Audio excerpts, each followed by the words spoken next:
பகவான் இவற்றையெல்லாம் குறிப்பாக அந்த படத்தில் காட்டுகிறார். இவை அத்தனையும் இதைத்தான் விசேஷமாக எல்லோருக்கும் எடுத்து கொடுப்பார்.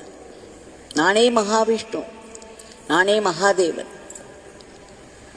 2 ஊதுபத்திகள் ஏற்றி என்னை வழிபட்டு என்னுடைய நாமத்தை சொல்லி பிரார்த்தனை செய்தீர்களானால் அந்த பிரார்த்தனை நிறைவேறும்.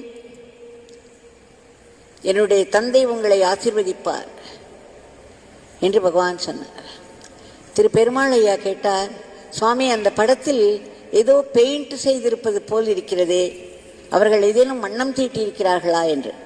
அப்பொழுதெல்லாம் பிளாக் அண்ட் ஒயிட் தானே, கருப்பு வெள்ளை படம்தான். உடனே பகவான், ஆமாம், அவர்கள் எல்லோரும் ஏதோ பெயிண்ட் செய்திருக்கிறார்கள் என்று சொல்லிவிட்டு அந்த படத்தில்